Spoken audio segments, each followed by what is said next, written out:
अपने हार्ट को लेके ना जो बहुत सारी होम्योपैथिक दवाएं आती हैं जो हमें हेल्प करती हैं, वो डिफिकल्ट जैसे इमरजेंसी का वक्त टालने में हेल्प करती हैं and in treating our heart disease उसमें बहुत अच्छी दवाएं आती हैं। उसका जिक्र मैंने किया हुआ है प्लेलिस्ट में, हार्ट एंड होम्योपैथी में। अभी हार्ट की जैसे डिजीज की बात चल रही है, लास्ट लिलियम टिक की बात हुई थी। आज ना एक बड़ा ही इंपॉर्टेंट वीडियो रहेगा, इन नटशेल हो जाएगा, सारी दवाएं आ जाएंगी एक ही वीडियो में। ये रिक्वेस्ट बड़ी देर से आ रही थी कि हार्ट को लेकर दिक्कतें हैं। Example is heart attack.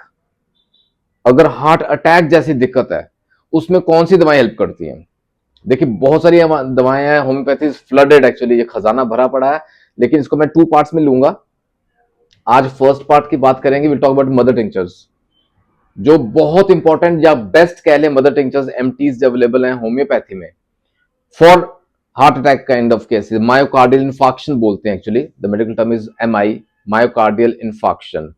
ऐसे केसेस में कौन सी होम्योपैथिक दवाएं काम आती हैं? We talk about mother tinctures आज के वीडियो में, क्योंकि लंबा हो जाएगा अदरवाइज। मे बी पार्ट 2 में विल टॉक अबाउट डिल्यूशंस, कौन सी होम्योपैथिक डिल्यूशंस हैं अवेलेबल, वो जो मायोकार्डियल इन्फाक्शन के केसेस के लिए हम दे सकते हैं। ठीक है, बड़ा इंपॉर्टेंट वीडियो रहेगा, इंटरेस्टिंग रहेगा, और इन नटशेल समराइज्ड फॉर्म में सभी दवाओं का कोशिश करूंगा जितना मैक्सिमम आपके सामने ये खजाना खोल के रख सकूं जिससे आपको फायदा हो। सत श्री अकाल दोस्तों, वेलकम टू गुरुनानक केयर्स। आज का एक बहुत इंपॉर्टेंट और इंटरेस्टिंग सेशन में आप सबका दिल से स्वागत है। उम्मीद करता हूं सब खैरियत से होंगे। मायोकार्डियल इन्फाक्शन क्या होता है, थोड़ी बेसिक जानकारी ले लें। हार्ट अटैक जिसको हम बोलते हैं, ये ना एक्चुअली जो हमारा हार्ट का मसल है ना, वो परमानेंटली डैमेज हो जाता है, उसको परमानेंटली नुकसान होता है। क्यों होगा? क्योंकि उस एरिया को, उस मसल को ब्लड फ्लो प्रॉपर नहीं मिला, ऐसा समझ लें। यानी कि ब्लड फ्लो है ना, वो बहुत ज्यादा जैसे सिवियरली रिड्यूस्ड हो गया, कम हो गया, या रुक ही गया, स्टॉप्ड हो गया, बिल्कुल थम गया, रुक गया। ऐसा क्यों होगा?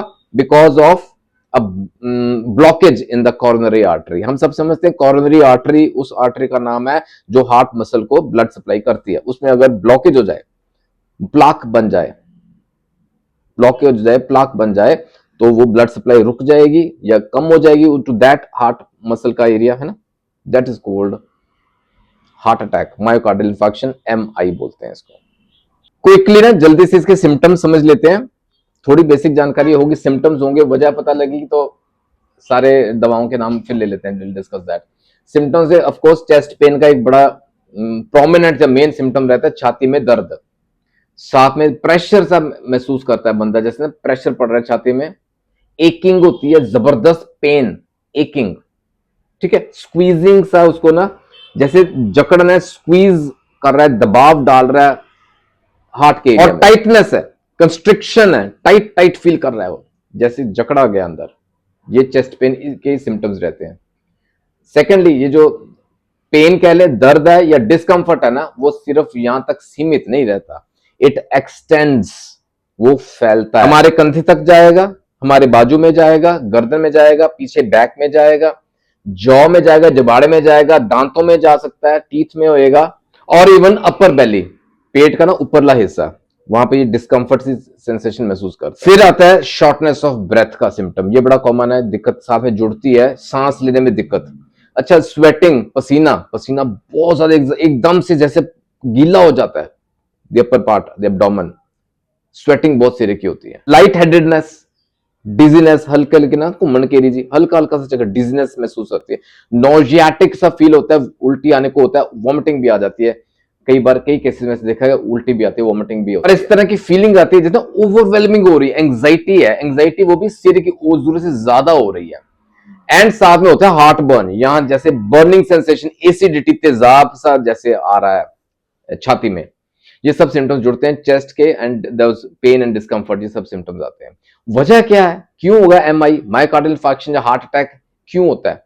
कॉर्नरी आर्टरी डिजीज सबसे प्रमुख वजह यही है, कॉर्नरी आर्टरी डिजीज, जो कॉर्नरी आर्टरी के अंदर प्लाक फॉर्मेशन हो जाता है। मैंने डिटेल में डिस्कस किया हुआ अपने वीडियोस में। एथेरोस्क्लेरोसिस हम बोलते हैं, कॉर्नरी आर्टरी के अंदर प्लाक बन गया, वो रप्चर हो गया, वो फट गया, वो क्लॉट बन के कहीं जम जाएगा, जिस वजह से वो ब्लॉक हो कर देगा कॉर्नरी आर्टरी को। वही मसला, वो खून की सप्लाई रुक जाएगी या कम हो जाएगी, वो हार्ट मसल को वो डैमेज हो जाएगा, वो हार्ट अटैक हो। दूसरा वजह कई बार ना कॉरोनरी आर्टरी के अंदर स्पाजम्स हो गए हैं, स्पाजम होने शुरू हो गए हैं, सिकुड़ना शुरू हो गया है, उस वजह से ब्लड सप्लाई कम हो जाती है। Then there are very important risk factors actually, smoking, तंबाकू का सेवन, धूम्रपान, बीपी बढ़ता है, हाइपरटेंशन है, डायबिटीज है, कंट्रोल में नहीं रह रही है, high LDL cholesterol levels, LDL की मात्रा अगर ज्यादा है अपने लिपिड प्रोफाइल में, वो भी एक रिस्क फैक्टर बन जाता है। ओबेसिटी है, मोटापा है, फिजिकल एक्टिविटी नहीं है, कोई सेडेंटरी लाइफस्टाइल है, ये रिस्क फैक्टर्स है। और फैमिली हिस्ट्री तो है ही है, जैसे परिवार में चलता आ रहा है ना हार्ट की प्रॉब्लम्स हैं, तो आगे संभावना बढ़ जाती है, चांसेस बढ़ जाते हैं बच्चों में वक्त के साथ ये दिक्कतें आनी स्वाभाविक है, हो सकती हैं। ठीक है, let us come to the remedies. Mother tinctures जो मायोकार्डियल इंफार्क्शन के लिए दिए जा सकते हैं, ठीक है, उनके इन शॉर्ट बताऊंगा, नाम बताता हूं आपको, और कैसे वो एक्ट करते हैं बेसिकली इन शॉर्ट रहेगा क्योंकि बहुत लंबा हो जाएगा otherwise video. The very first is crataegus, crataegus oxyacantha, ठीक है, क्यू, सारे मदर टिंक्चर्स हैं क्यू फॉर्म में होते हैं। ये बेसिकली हमारे हार्ट के मसल को ना जान डालता है उसके अंदर, उसको स्ट्रेंथन करता है और तगड़ा करता है, and it improves the cardiac circulation, उसमें इंप्रूवमेंट आती है, जो कॉर्निक सर्कुलेशन कह लें उसमें इंप्रूवमेंट आती है विद क्रेटिगस। कहां इसको इस्तेमाल में ला सकते हैं? जहां हार्ट हमारा वीक है, वीकनेस है, एरिथमिया के सिम्टम्स आ रहे हैं, arrhythmias are there, and early stages of heart failure, early stages of heart failure, वहां इसको दिया जा सकता है। और इसका एक्शन कैसे, काम कैसे करता है? It increases the blood flow to the heart muscle, जो मेन देखिए मूल कारण पे काम करती हैं दवाएं, और ये फटीग को कम करता है, रिड्यूस करता है, और ओवरऑल कार्डियक एक्टिविटी जैसे आउटपुट होना उसको इंप्रूव करता है। We find improvement with this crataegus oxyacantha. दूसरी इंपॉर्टेंट दवा है cactus, cactus grandiflorus, again Q, mother tinctures की बात हो रही है। ये वहां बेनिफिशियल रहती है जहां ना चेस्ट के अंदर ना कंस्ट्रिक्शन के सिम्टम्स ज्यादा आ रहे हैं, जहां मैंने शुरू में बोला ना एमआई के सिम्टम्स में जकड़न है, टाइटनेस है, स्क्वीजिंग सी जैसी सेंसेशन हो रही है छाती में, और साथ में जुड़ते हैं इंडिकेशंस के लिए सिम्टम्स है, वो है एंजाइना का दर्द है, पैल्पिटेशंस है, साथ में जकड़न के ये सिम्टम है, राइट। अगेन ये कैसे एक्ट करता है? It improves the blood supply to the heart, heart muscle, और जो स्पाज्मोडिक जो पेन्स के सिम्टम है ना उसमें राहत मिलती है, और हार्ट की बीट जो है ना वो रेगुलराइज होती है विद कैक्टस ग्रैंडिफ्लोरस। तीसरी दोस्तों इंपॉर्टेंट दवा है कन्वलेरिया, कन्वलेरिया मजलिस, ये भी क्यू फॉर्म में अच्छे इफेक्टिव दवा है, और ये बेसिकली प्रिवेंट करती है हार्ट फेलियर के लिए, एमआई के साथ लिंक्ड है।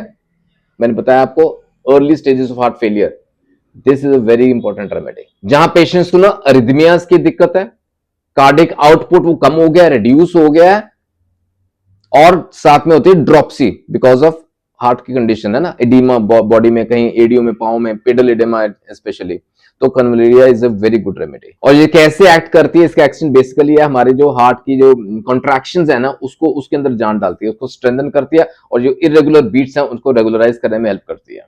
चौथी इंपॉर्टेंट दवा है डिजिटलिस, इसको भी क्यू फॉर्म में इस्तेमाल में लाया जा सकता है, जहां बेसिकली हमारी पल्स जो है वो बहुत स्लो है, कमजोर है, वीक है, ब्रेडिकार्डिया आप जानते हैं, ब्रेडिकार्डिया की कंडीशंस हैं, और हार्ट एज सच वीक है, डिजिटलिस काम करती है। और ये कैसे एक्ट करती है? ये ना हार्ट के मसल जो कॉन्ट्रैक्शन है ना उसको स्टिमुलेट करती है, and thus it improves the circulation also, ठीक है।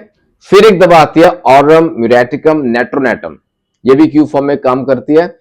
ये एक मिनरल रेमेडी है, जो पहले हमने प्लांट किंगडम से ली रेमेडीज ऊपर ली चार जो मैंने बताई आपको, this is a mineral remedy, और ये एडवांस्ड जो कार्डियोवैस्कुलर डिसऑर्डर्स है ना वहां इस्तेमाल में लाई जाती है, जैसे हार्ट एनलार्जमेंट हो गया, साथ में होते हैं पैल्पिटेशंस, साथ में होता है ब्लड प्रेशर बढ़ रहा है, तो इन सबको वो कंट्रोल में रखने में कायम रहती है। बेसिकली ये हार्ट के ऊपर जो स्ट्रेस है ना उसको कम करती है, it reduces the stress on the heart, तो it improves the myocardial functioning, muscle की फंक्शनिंग सही रहती है। अगली दवा है दोस्तों एडोनिस, एडोनिस वर्नालिस, ये ना अपने हार्ट के ना ग्लाइकोसाइड्स के लिए जानी जाती है, और ये कहां हेल्प करती है? जहां हार्ट फेलियर है ना वो केसेस को कैसे मैनेज किया जाए बेहतरीन तरीके से, एडोनिस इज दवा। और एक तरह से इंडिकेशन बन जाता है ये, जहां mild to moderate heart failure का केस है, और साथ में जुड़ते हैं valvular disorders of the heart, walls की दिक्कत है, हार्ट के वॉल्स की दिक्कत रहती है, और जो हार्ट की कॉन्ट्रैक्शन है ना उसकी जो रिदम है ना उसको उसके अंदर जान डालती है, उसको स्ट्रेंथन करती है,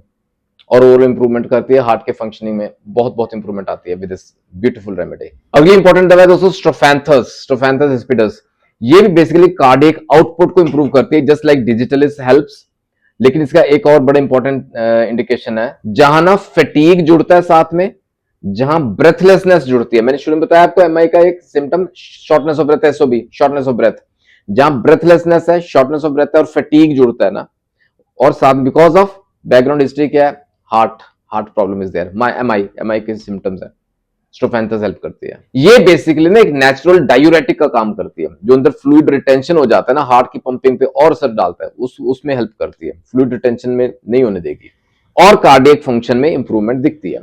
नेक्स्ट इंपॉर्टेंट रेमेडी इज नाजा। नाजा एक बड़ी इंपॉर्टेंट, बड़ी उम्दा दवा है। अब ये इसका सोर्स बिल्कुल डिफरेंट है फ्रॉम स्नेक वेनम, यहां से तैयार किया जाता है इसको, और इसका स्पेसिफिक एक्शन रहता है on our nervous system and the heart.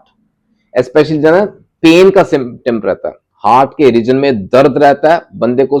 अच्छा, किसी और वजह से भी अगर दर्द रहेगा ना, तो ख्याल यही आता है कि मेरा हार्ट की प्रॉब्लम की वजह से दर्द तो नहीं हो रहा। और अगर दर्द हमारा बाजू में जा रहा है, बाएं बाजू में जा रहा है, आर्म में जा रहा है, तो because of underlying heart conditions, नाजा इज द रेमेडी।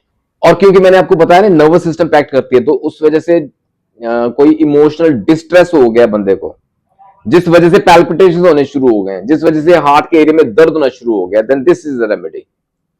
फाइन। अगली इंपॉर्टेंट दवा है स्पाइजीलिया, स्पाइजीलिया एंथेल्मिया। ये जो बड़ा दवा है ना, हार्ट के एरिया में अगर न्यूरैल्जिक पेन हो रहा है, नस की दर्द की वजह से वो हमारे इस कार्डियक एरिया में वो सिम्टम आने शुरू हो गए, न्यूरैल्जिक पेन, तो बड़ा ना शार्प सा तीखा सा दर्द होता है because of that nerve pain, वो न्यूरैल्जिया की वजह से, हार्ट के न्यूरैल्जिया, समझे आप। Spigelia can be given specially case of pericarditis, an excellent remedy. और ये एक्शन इसका बड़ा जबरदस्त रहता है, जहां इंटेंस पेन रहता है that extends to all body parts. अब नस का दर्द है, कहीं भी जा सकता है, पूरी बॉडी में एक्सटेंड हो सकता है, स्पाइजीलिया हेल्प करती है। नेक्स्ट इंपॉर्टेंट रेमेडी इज कैल्मिया, कैल्मिया लैटिफोलिया, जहां ना इर्रेगुलर हार्ट बीट्स रहते हैं, पैल्पिटेशंस होते हैं, पल्स स्लो है, इर्रेगुलर है, और साथ में दिक्कत रहती है रूमेटिक हार्ट डिजीज की, RST. Kalmia is the remedy. ये चेस्ट के सिम्टम्स में राहत पहुंचाती है, it alleviates the chest tightness and overall cardiac output में इंप्रूवमेंट आती है। बड़ी अच्छी दवा है कैल्मिया। एंड फाइनली लॉरोसेरेसिस, ये एक बड़ी उम्दा रेमेडी है फॉर सिवियर कार्डियक डिसऑर्डर्स। उसमें क्या आता है मैं बताऊं आपको, जहां ना कार्डियक एजमा है, इसके ऊपर पूरी अलग से डिस्कशन है मेरी। कार्डियक डिसऑर्डर तो है, हार्ट की दिक्कत है, साथ में ना रेस्पिरेशन अफेक्ट होती है हमारी, ब्रीदिंग डिसऑर्डर्स हैं, कार्डियक एजमा, साइनोसिस की दिक्कत है, and in general weakness of the heart, वहां हम इसको यूज करते हैं। ये ना ब्लड ऑक्सीजनेशन में इंप्रूवमेंट लाती है, और ब्रेथलेसनेस के जैसे जो सिम्टम्स हैं उसमें राहत मिलती है। लॉरोसेरेसिस इज एन एक्सीलेंट प्रोडक्ट। दवाएं और भी हैं दोस्तों, वीडियो बहुत लंबा हो जाने वाला है, मैं आपको इन शॉर्ट बताता हूं names. Coffea cruda is another remedy, camphora is a good remedy, acidum hydrocyanicum is another good remedy, and valeriana. ये सब एमटीज में अक्सर दी जाती हैं depending again of the symptoms. लेकिन हाँ, एमआई मायोकार्डियल इंफार्क्शन की दिक्कत है, these are an excellent source. ये बहुत अच्छी दवाएं हैं होम्योपैथी की, इनको आप प्रयोग में ला सकते हैं, लेकिन हाँ अपने फिजिशियन की सलाह जरूर ले लीजिएगा। देखिए हार्ट का मसला है ना, इसको नजरअंदाज नहीं कर सकते, इसको हल्के में नहीं लेना। उम्मीद करता हूं आज के वीडियो से काफी हद तक आपको इन्फॉर्मेशन मिली होगी। ये खजाना भरा पड़ा है होम्योपैथी का, आप तक पहुंचाना जिम्मेवारी है। ख्याल रखिएगा अपना, जल्दी मिलेंगे अगले वीडियो में। Take care, God bless.